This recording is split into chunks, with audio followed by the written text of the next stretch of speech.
Hey, this is Egypt Speaks, and you're listening to Solid Rock Radio. Backstage with Mothership on Solid Rock Radio begins now. Hear the best in new music, artist interviews, stories from the road, and more. You are now backstage, and here's your host, Mothership. Hey everybody, Egypt Speaks is a dynamic poet, MC, speaker, and author. She's my guest on Backstage with Mothership this week. Let's have a listen. I have Egypt Ali, known as Egypt Speaks. We finally found time to do an interview, and we finally got to meet in person at the Grizzly Awards. About time. I know. I think I've been friends with you on Facebook for like 5 years, and I've seen all of the pictures of like banana pudding and all of this other stuff. I'm like, when do I get to experience the awesomeness that is the Mothership? You know what I mean? And I was like, when am I going to experience the awesomeness that is Egypt Speaks in person? I don't know about all that, but No. sure. Come on, it's true. This is the second time you've opened up the Grizzly Awards with spoken word, and this year you hosted. But we never had met. That's crazy. Yeah. Well, I'm glad it finally happened. Yeah, me too. What are your thoughts or kind of feelings about the Grizzly Awards themselves, since we're on that subject? Yeah, I mean, I love it. I grew up playing in like the underground Christian metal world. And so one of the things that I was always very passionate about was the recognition for those people who were ministering on that level. Just because you always see like mainstream CCM, you can always find those bands and those things. But I mean, there are some absolutely incredible people who are working on that level of the industry that just never get recognized. You never know their name. You never know who they are. And I think it's such an amazing thing that they have a chance to have that recognition. But moreover, I think it's an incredible thing that when most of them get it, they turn it right back to God, which just tells me so much about who they are, what they care about, who they care for. And it just reinforces my kind of pride in coming up in that area. Yeah, I agree. Fantastic group of people. And I'm proud to be shoulders to shoulder with them in this journey, you know?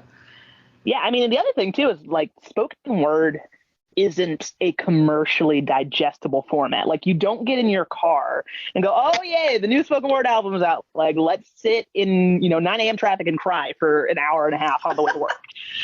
But what you will listen to is, that new Beartooth song, that new Disciple song, the protest, what have you. And it just gets you in the mood for the day. But something that the underground metal scene has always done for me is welcomed me with open arms, despite the fact that, I don't sing. I shouldn't sing. I'll put it like that. I can play instruments, but it's like I'm not in a band. You get this single random kid from Ohio with some poetry and a mic, and they've always been just as supportive of me in that space as they would have been if, I was in a band or doing something else. And so I'm forever indebted to folks like The Protest and Theody and all these other guys that have really kind of believed in me and allowed me to share their spaces. What did you like most about this year's awards? I enjoyed the camaraderie of it. I haven't really toured the underground metal scene in a while. Like it's been a minute. And so to come back and kind of have that family reunion where like the guys from Disciple are there, Joe Rowe shows up just to hang out and support, was just really cool to see how that community comes together. So it was fun to talk to folks. It was fun to finally meet people who I've apparently been stalking on Facebook for years and never had a chance to contact. But it's really, really something to see how after the world kind of shut down and became a very isolated place, that when it all picks up and opens back up again, we are right back to where we left off. And it's a token really to their ministry and their hearts that's possible.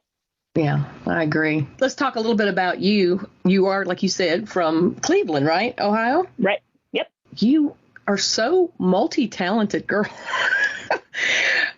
Musician, poet, MC, speaker, author, spoken word.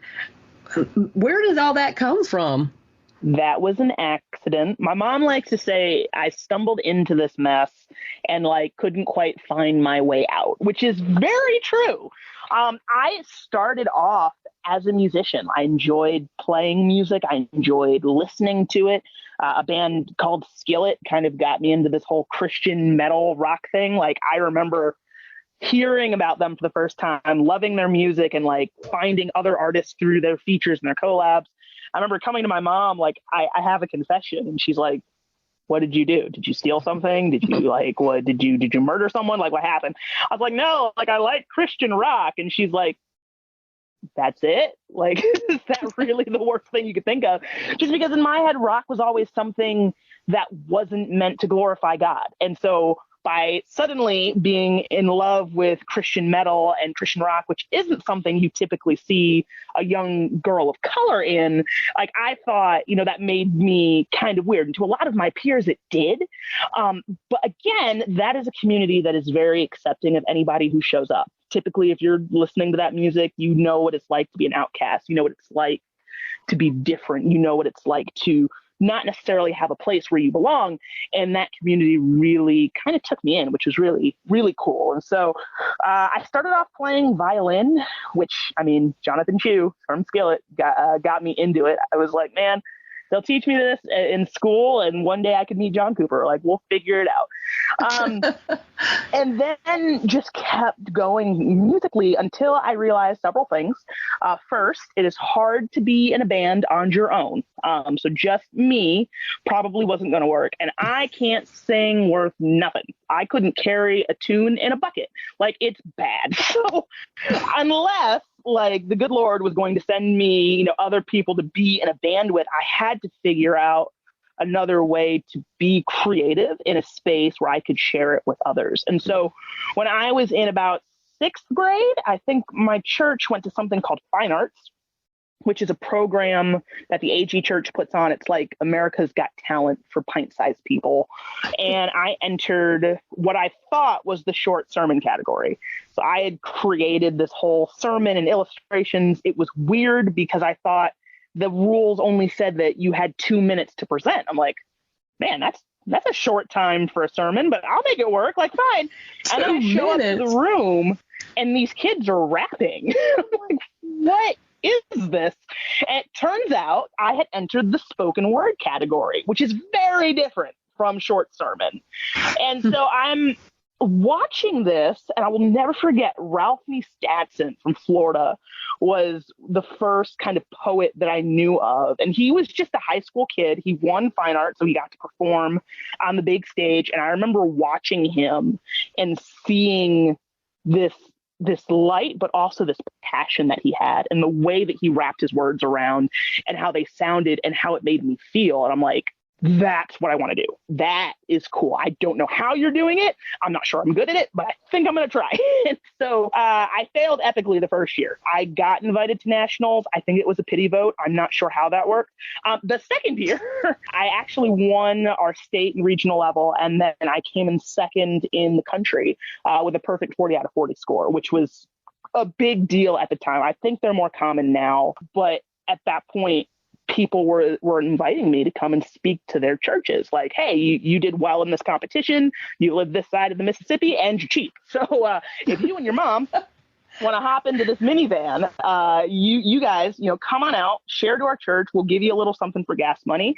And, you go home. And I thought, that's like what Skillet does. Like, this is fantastic.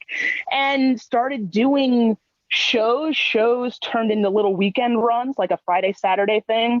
Weekend runs turned into week-long tours until I'm sitting on a beach in San Diego at the end of like a 6-month headlining run. And so that's really how Egypt Speaks got started. I just never knew how to say no. I was enchanted by this magical thing called catering, where you show up to play somewhere and people bring you food, and the way to my heart is through my stomach. So I was game for anything, but I also got to see the effect that the word of God could have on the people who needed it. And so when I put down all of the things that I wanted to do, the places that I wanted to go, the people I wanted to meet, in order just to allow God to do the work that he had for me and not try to be anybody else, like not want to be the next Skillet or the next Red or what have you. If I could just be Egypt, I was realizing that I was able to reach more people than by pretending or wanting to be someone else. And so I think the moment it got real for me was I was sitting in high school, had just finished like a summer tour, school had started again, and I'm trying to come up in my head how this makes sense. Because at that point I was playing, festivals with Skillet and with some other folks. And I remember coming back to school, and you go from, living in a van on a bus or what have you, and suddenly you're a regular high school student again. And how do you reckon that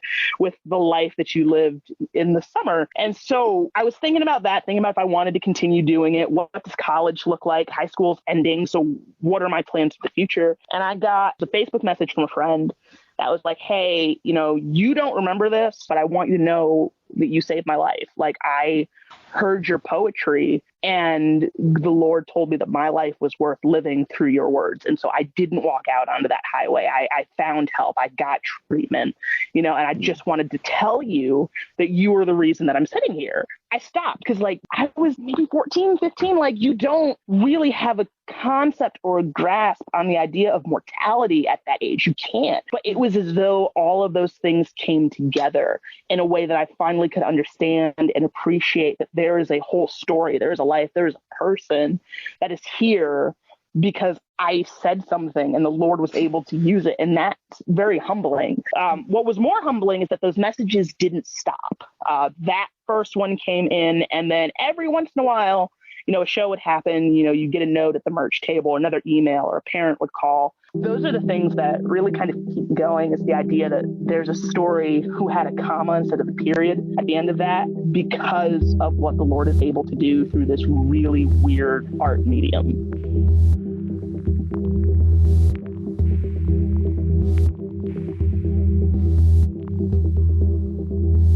In Christ alone, I find light.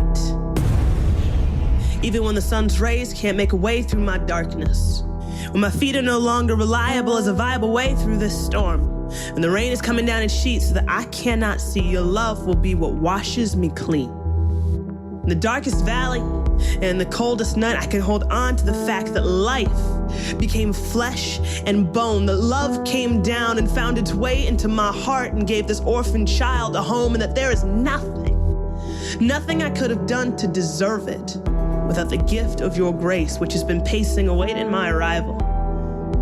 But even in my delays, still treated me the same. So that even when I did not recognize his name, my face was still framed in his mind. Lord, I thank you for the fact that you loved me anyway. You loved me even when I was broken in my sin. You had this desire to call me lovely. You loved me anyway. Even when I was lost to myself, your life was lived to call me yours. You loved me anyway. You came up with this scheme to redeem me, except for me to be made whole. Your son had to have holes in his hands, but he loved me anyway. And now I understand that death is just as empty as his grave is, that your scars will tell the story of a love that bore me from lost to forgiveness, inviting me to come not in my shame, but in spite of it. To lift my head towards the heavens and see your face in the sunrise, see your provision in the nighttime, where even the sky has to sing your praises. When the truth is that even without the adoration and consideration, you would have sacrificed yourself anyway, if only to give us the chance to say that we are yours. With that white robe just being in addition to all of the peace we have ever wanted, it is a love so forceful that its very breath bends the trees. And even the strongest statue's knees will bend. And the very foundation of creation is shaken under the weight of the gift that we have been given. The holes in his hands will give the impression that I will always fit in with him, in Christ alone. Lord, my all in all, even where I may fall, I have the promise that you still live. Outperformance Service Family is a Solid Rock Radio business ministry partner who offers turnkey e-commerce website design, marketing, and converged technology consulting. Online at outperformancemarketing.com. When you started first going out, did you go out to diverse venues? Oh, no. I don't think I played a diverse venue until Poets in Autumn came to town in like 2017. And mind you, I started doing this when I was like 8. So I was used to kind of being the only person who looked like me in a room. Thankfully, my parents raised me to not necessarily see race, but to consider it in the way that that is a part of God's beauty. Like he created us all different. And it's not that you don't see color, it's that you don't treat people by, you know, the color of their skin, but it's beautiful how they're created. And I grew up like that until people started treating me differently for the color of my skin, which was a very hard learning curve, because in my head, I'm like, this was over. This was supposed to be over 40 years ago. Like, what are you talking about? Like, I can't come here because I look like this, or you don't want a female, or like, what does that mean? It was hard just because I was so used to being in spaces where like I'm the different one, to the point where it was almost like I had the chance to work with a mainstream R&B artist in like 2018. And it was like I woke up black. Like it was a surprise. I looked in the mirror. I'm like, I never noticed that before. But the folks on that crew, who was a diverse crew from every ethnic background and whatnot, were able to really teach me, you know, what it means to be an African-American female in these places, and how I don't have to let that hinder me, but I can allow it to shine and show, you know, the beauty of the differences in creation through me. And even though that crew is not necessarily Christian or religious in any way, they were really instrumental in my evolution, my faith, as to how all of this reckons together, and also in accepting myself. But that wasn't until like 2018. So there was a time there where I was what you could call very confused, if that makes sense. Maybe naive. Yeah, a little bit. Yep. I was a kid, like a literal child, growing up and being raised by these packs of nomads who, like, you know, you can jump in a bus with us, but like they were almost like these surrogate parents where my mom couldn't be. And so like there are bands that I remember learning life lessons from. And so it was a mix of naivety, but also a blessing, because I hadn't run into that before because of the heart behind these people. Well, you couldn't just wake up at 8 years old and be articulate and knowledgeable about vocabulary. I mean, how in the world? You must have been a pretty good student. Honestly, I didn't wake up at 23 like that either, so I'm not sure how that happened. My mom is a lawyer, so I grew up with the ability to argue with a stop sign. I often did. She would always say, you know, if you don't want to do something, tell me the reason why, and we'll talk it out. I'm like, great. I did have to learn to speak with an authority just because that's the way our house worked. It wasn't bad, but it was one of those things where my mom wanted me to be able to express myself.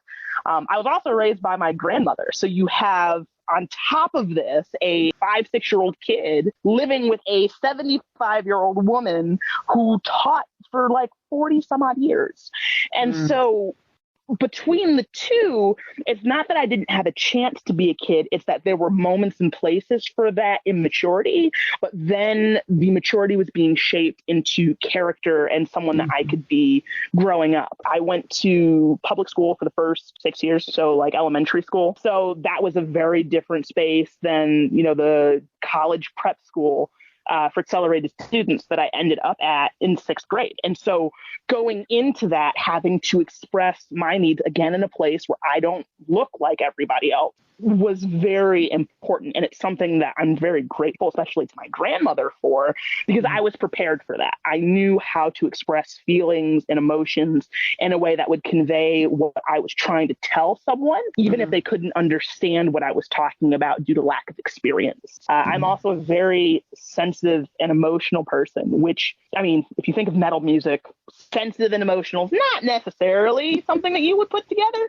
but it was as though watching some of those performances were things I felt in my soul, for good or bad. Like there were moments where I could be listening to, you know, a Christian band and I feel the love of the Lord in the lyrics that my mom can't make out. But then there are moments where I'm listening to something heavier, like a Warped Tour, and I'm feeling all of the anger and the hatred and the sadness that this singer is expressing, and understanding that I had that power in my word choice and my vocals and in my poetry was powerful, because you have to be very careful with that, just because of the way that the Bible, instructs us to build others up and not to tear them down, to speak words of life and of love and of hope, rather than unleashing more evil and resentment into the space that you're in, which has always been very important.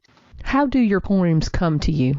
It comes out like a bunch of word vomit. I wrote the entire Cathedrals record, which was my second record, in one night. It was written, recorded, produced, and mastered in 24 hours. Did not leave my room. And I was super stoked about that. I could sit down and write poems one at a time and get through them in a way where I could speak to you. I could come up with a topic. I'd ramble it off in a voice memo and then just go back and transcribe it. So it used to be very quick. In the past year, that has changed a lot. And I'm happy about that in a way. It's annoying in others because I'm working on getting my next studio project out, and it's been almost 3 years since I've written anything. And it's because of the idea that I wanted to take time and make these words impactful. I could come out with an album a year, but I felt like I was using a lot of words to say nothing. And at this point, I am really valuing where I am in life and what the things that I get to do, that I believe it's more important to put more intention behind what I'm saying for the sake of having an intentional record than just putting out a record. And so there are people who come alongside me and really believed in what I'm doing, that are helping out with it. I'm super stoked, but they are also very, very pointed in their desire for the record to be vulnerable in a way that's not like vague water references or, fire or fire metaphors or something like that. Don't forget the mountains. Don't forget the mountains. You cannot forget the hills or the valleys. And worst comes to worst, one of us could join the Newsboys. It's fine. We could write a record in 12 hours and have it done. And it could, end up on a Grammy ballot again. It could chart on spoken word. I don't even know if that's a thing, but it could. But would it be meaningful? And if this were the last thing I were to ever write, would that be what I wanted to say? And if I'm being honest, if I don't take this time and if I'm not as intentional about it, I don't know that answer would be yes. And so that's what this break has been. It's rerouting, it's regrounding. There was a point where I was very angry for a very long time about some things that had happened both in and out of the music industry. My poetry is as much a ministry, but it's also part of my prayer life. And so what does that say about the condition of my heart if I'm not able to shift through those emotions in a constructive way?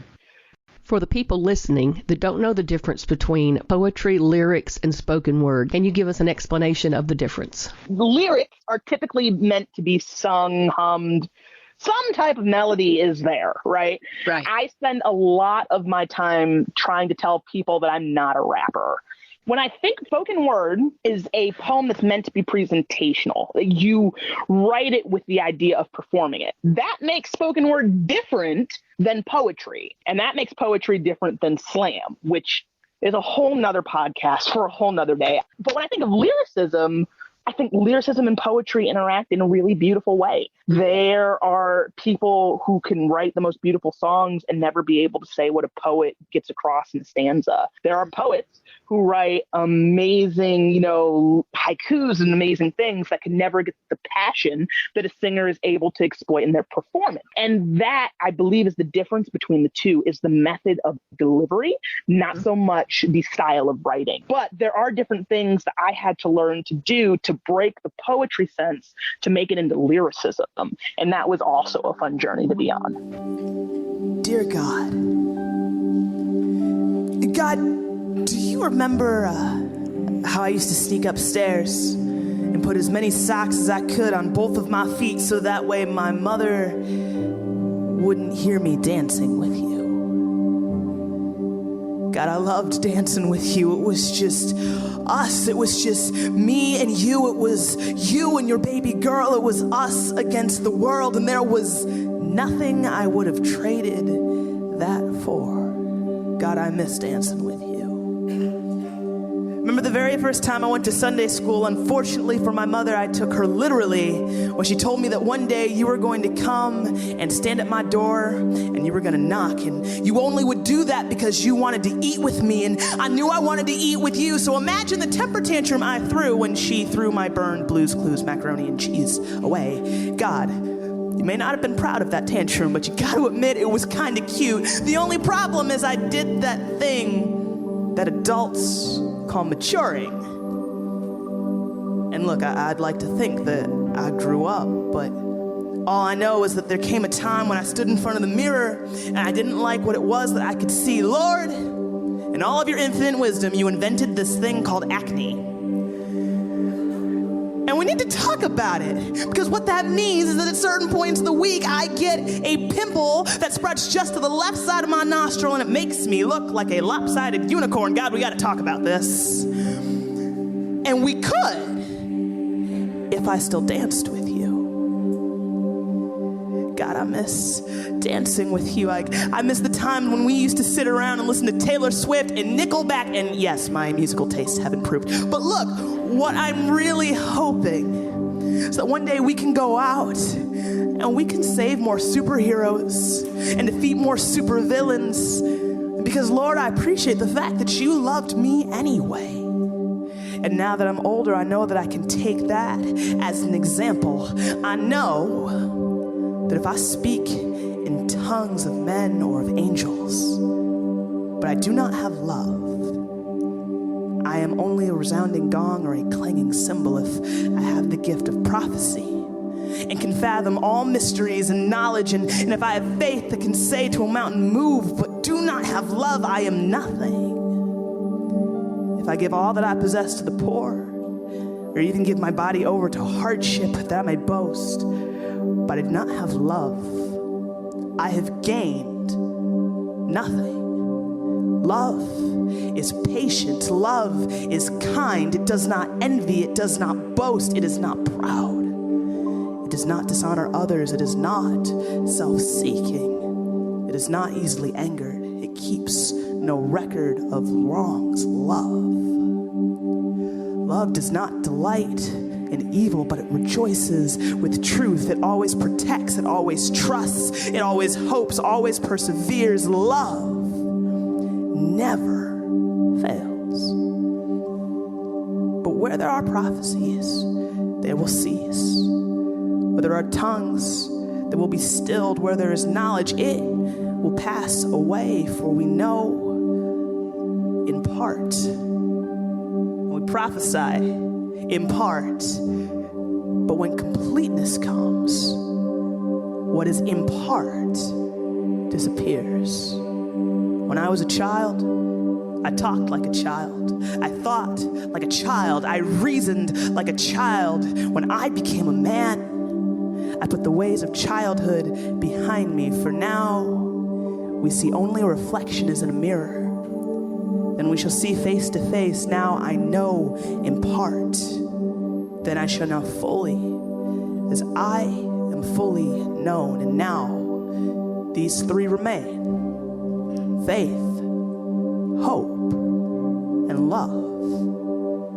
But the greatest of these is love. Check us out on Facebook at I'm with Mothership. Who is your inspiration? Don Foreman from Switchfoot. Straight to Switchfoot. Yeah, so Switchfoot's a band from San Diego. They are amazing. I really, really appreciate them for a few reasons. One, I discovered them on accident at a Skillet concert.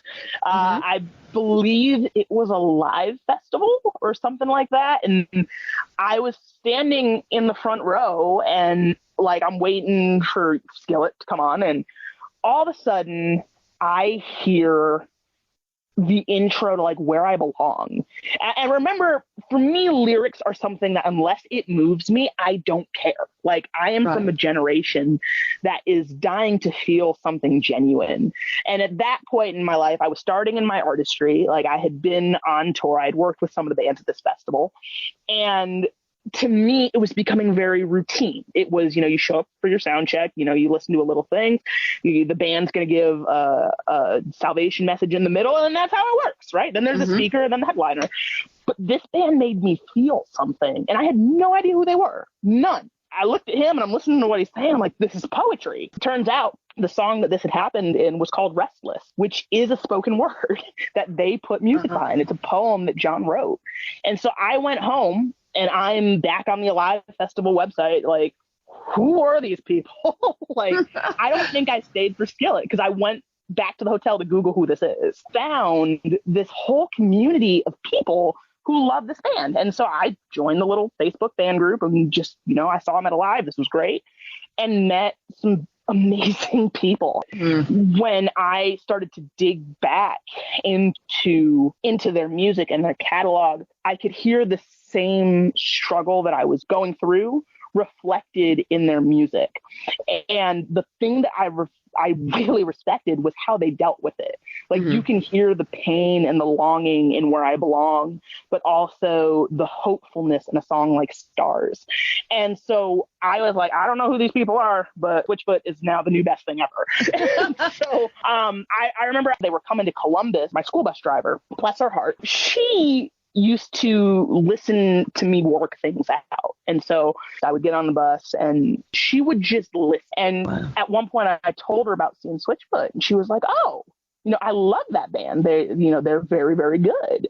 And this bus driver name was Miss Elite. She looked like me. And so it was the first time that my interests and my culture kind of met. And I was like, okay, like, you like them. That's fantastic. Tell me more. And we talk about the meaning of hope and finding something to live for, which at that point I was struggling with. I couldn't get past the thoughts in my head that were telling me I wasn't worth tomorrow enough to hear what this band was saying. And she really walked me through it and really, really helped me. And so I told her I wanted to go to the show. At that point, I didn't have any money. Columbus is like 2.5 hours from Cleveland. We needed to rent a car to go. It was going to be a whole massive undertaking. And she's like, well, tell you what, Switchfoot sometimes lets kids play with them. And I was like, yeah. And she's like, so what you're going to do is you're going to go and learn this song with Dark Horses. I'm going to give you the money to go, but you need to see if you can play with them, and I want pictures. Wow. I'm like, all right, like, cool. So I go home, and in hindsight, she was trying to give me something to look forward to. And so I'm like, okay, well, to pay her back, I'm going to build her chicken coop, and I started to go through all these things. And then about a week before the concert, I got a call that she had passed away very suddenly. And it was like all of the things that I was hoping for were taken away. Like my one person that I could trust with everything else that was happening and who understood me was gone. And so like, I didn't want to go to the concert. I didn't want anything to do with anything. And my mom's like, this was one of the last things that you guys talked about. You need to honor her wishes and go. You've already learned the song. I'm like, fine. So very stoic. Egypt shows up in Columbus, Newport Music Hall. The second I looked at them during the meet and greet line, I like broke down in tears. And they kind of asked what was wrong. And I told them, I just lost probably the most important person in my life. Never forget it. John was like, well, I can't help you with the loss, but we do want to make this a night that Elise would have been proud of. And so they let me, come up and play with them. They were just the kindest humans. And it was the first time that I had seen the love of Christ as a verb rather than an illustration. Switchfoot is kind of the reason that I was able to find that hope and to be a mirror of that same light to others. That moment in Columbus is probably one of the things that defined not just my artistry, but who I am as a person. And the reason that I understand like love alone is worth the fight. To love others, to love yourself, and to serve a God who loves you is worth the fight of everything that keeps happening. And they taught me that. Wow. I know you played with a lot of bands. Give us a couple more. Oh, Lord. I've had the chance to play with quite a few folks. We'll have to go with Andy Mineo, Newsboys. That was cool. It was cool to see poetry be able to work me into different places. Like I can play the underground metal show, but I also spent, a summer opening up for Toby Mac and Crowder. And I can't think of an art form that lets you bounce between those places and minister on the same level as all of these circuits would allow you to, which was just really cool. Let's talk about your spoken word projects. Tell us a little bit about some of those. Yeah.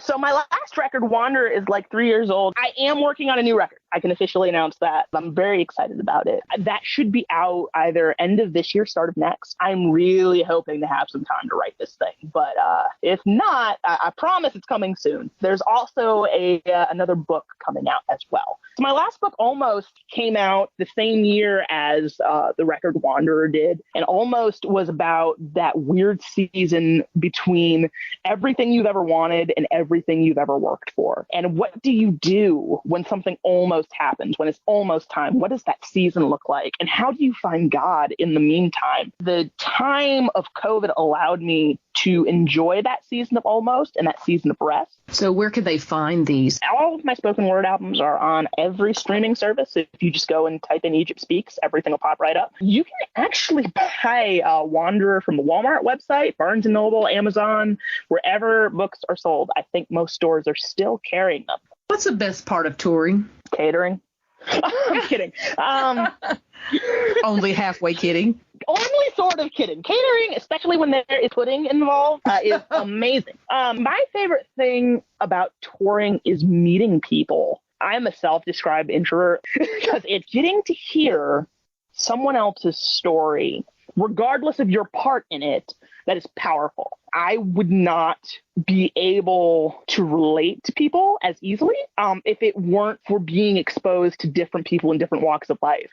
And those are important experiences to have because you can't minister to someone you've never met and you don't have the time to understand. I believe that God calls us to find common ground between people of every race, every tongue, and every nation. And back to our original point, like, I'm used to being this random black kid in these very white spaces. And so, like, I already feel as though, I'm not really on common ground. So how can we make it? How can we open a discussion and have this dialogue to where we don't have to agree, but I just want to understand, if that makes sense. Mm-hmm. Since you mentioned catering twice, what are your favorite road snacks? Oh, In-N-Out has been my favorite thing. And it's not that In-N-Out is like the most amazing burger place, but it's In-N-Out and they have t-shirts and hats. What do you like to eat specifically at a venue? Oh, I'm going through a fruit phase right now. So if it's not your banana pudding, grapes are fantastic. Mm-hmm. I like trying things that are local to the area. It was wonderful to see you again, and I can't wait to find you again out there on the road. See ya. All right, good night.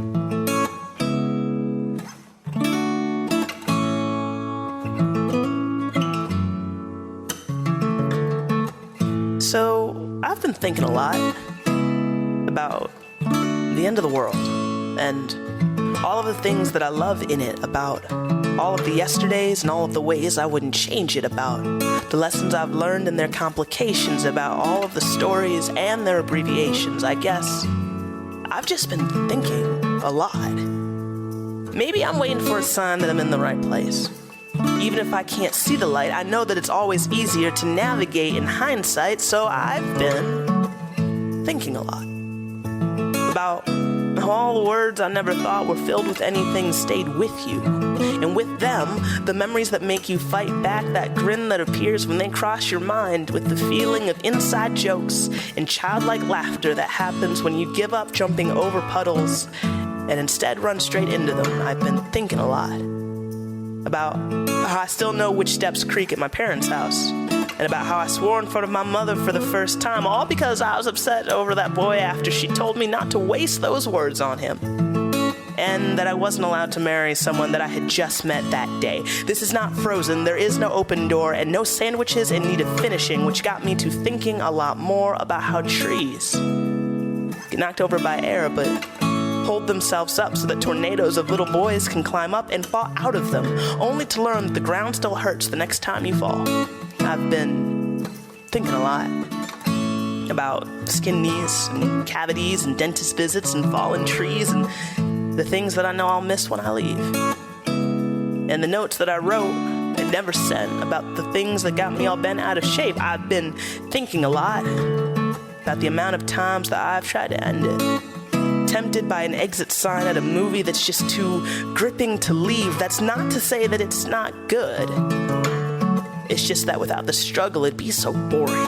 And I kind of want to see how it ends. It's like If I left, I'd just spoil the ending. And then I would never know if it was really worth it. I've been thinking a lot about if the hero ever really does get the girl. And if Clark Kent spent a lot of money on his haircuts, or where he got his glasses from, about how a wanderer comes home, what's a place she's never actually seen, about what's going to happen to me if I stop walking. Will I just cease to be or find some sort of happiness in the waiting? Can I be content in a hallway? Will I always be pushing on another door or something in between? But I've still been thinking a lot. And maybe that's because I've got too much spare time, but I cannot help but see all the things we've made it through. You and I have tried our hardest and fought to get the farthest we ever have. We have seen sights that half of me could only dream of and the other part couldn't dare to believe, and we are still here. Still fighting, still trying to make something new. Who would have thought we came all this way to give up and go home with nothing? I know the future's in sight because I've seen it. It's somewhere on a map, and it's called Montana, with towering mountains of promise and a place called Billings that I've always wanted to visit, and I hope that I get there soon. We will get there soon. I've been thinking a lot about the sinking feeling that I've been left behind when, as far as I can see, nobody else has found the path that we have taken. And I've learned it's really easy to think that you've gotten lost when you're creating a new way, but I'm thinking of what they're going to say if the day ever comes that we cannot speak of our adventures ourselves or show anyone the way. But regardless of what they promise you, I swear, we're gonna be okay.